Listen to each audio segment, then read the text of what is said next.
Hi friends, അപ്പോൾ ഇന്നലെ ഞങ്ങൾക്കൊരു ബർത്ത്ഡേ പാർട്ടി ഉണ്ടായിരുന്നു കേട്ടോ. നമ്മുടെ ഫ്രണ്ട് രാഖിയുടെ ആഘോഷിൻ്റെയും മകൻ ഉണ്ണികൃഷ്ണൻ്റെ 18th ബർത്ത്ഡേ ആയിരുന്നു കേട്ടോ. അപ്പോൾ എല്ലാവരെയും വിളിച്ചിട്ടുണ്ടായിരുന്നു. നമ്മൾ മലയാളീസ് എല്ലാവരും കൂടി ഒരു ഗെറ്റ് ടുഗദർ. ഇതാ രാഖി കേട്ടോ. എൻ്റെ വീഡിയോസൊക്കെ കാണുന്നവർ കണ്ടിട്ടുണ്ടാവും രാഖീനെ. നമ്മുടെ കിറ്റി പാർട്ടിയിലും അതുപോലെ തന്നെ കാശ്മീർ വ്ളോഗിലും ഒക്കെ ഉണ്ടായിരുന്നു. ഇതാട്ടോ ഉണ്ണികൃഷ്ണൻ, വൈഷ്ണവിൻ്റെ ബെസ്റ്റ് ഫ്രണ്ടാണ്. കുട്ടികളൊക്കെ കൂടി അവനെ വളഞ്ഞേക്കുക കേക്ക് മുറിക്കാൻ വേണ്ടിയിട്ട്. അങ്ങനെ ഒരു വലിയ കേക്കായിരുന്നു കേട്ടോ അവർ അറേഞ്ച് ചെയ്തിരുന്നത്.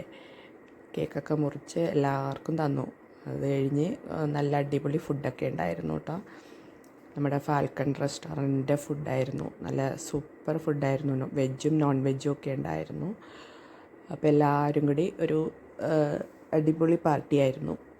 ഓരോ ഗ്യാങ്ങായിട്ട്, അതായത് കുട്ടികളുടെ ഗ്യാങ്, വലിയവരുടെ ഗ്യാങ് ഒക്കെ ആയിട്ട് ഇരുന്ന് കുറേ നേരം വർത്താനമൊക്കെ പറഞ്ഞ് അങ്ങനെ കളിച്ച് ചിരിച്ച് പോയി കേട്ടോ.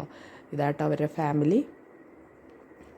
നമ്മുടെ വിപിൻദാസും പ്രീമയും, പാർവതി, ഷാനിയ, വന്ദന, ലീജ, അശ്വതി, നമ്മുടെ വിസ്മയ ഗ്യാങ് എല്ലാവരും ഉണ്ടായിരുന്നു കേട്ടോ.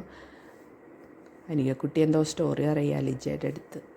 ധനുവും അടുത്തുണ്ട് കേട്ടോ. പിള്ളേരൊക്കെ അടിച്ച് വിളിക്കായിരുന്നു. അങ്ങനെ കുറച്ച് നേരമൊക്കെ നമ്മൾ അവിടെ ഗ്യാങ് കൂടി ഇരുന്ന് വർത്താനമൊക്കെ പറഞ്ഞു. ഇതാ എൻ്റെ ഗ്യാങ്. എൻ്റെ വീഡിയോസിലൊക്കെ ഇവരൊക്കെ ഇടയ്ക്ക് ഉണ്ടാവാറുണ്ട്. ഇതാ വിസ്മയ ഗ്യാങ്. അതിൻ്റെ ഇടയ്ക്ക് നമ്മുടെ വൈഷ്ണവ് ഒരു വികൃതി ഒപ്പിക്കണുണ്ടോ. അവന് ടിഷ്യൂ കളയാൻ സ്ഥലമില്ല കേട്ടോ. അവൻ അതെൻ്റെ കൈയിൻ്റെ മടക്കി കൊണ്ടുവന്ന് വെച്ചു. ഇതുപോലുള്ള ചെറിയ വികൃതികളൊക്കെ ഇടയ്ക്ക് കാണിക്കും കേട്ടോ പുള്ളി.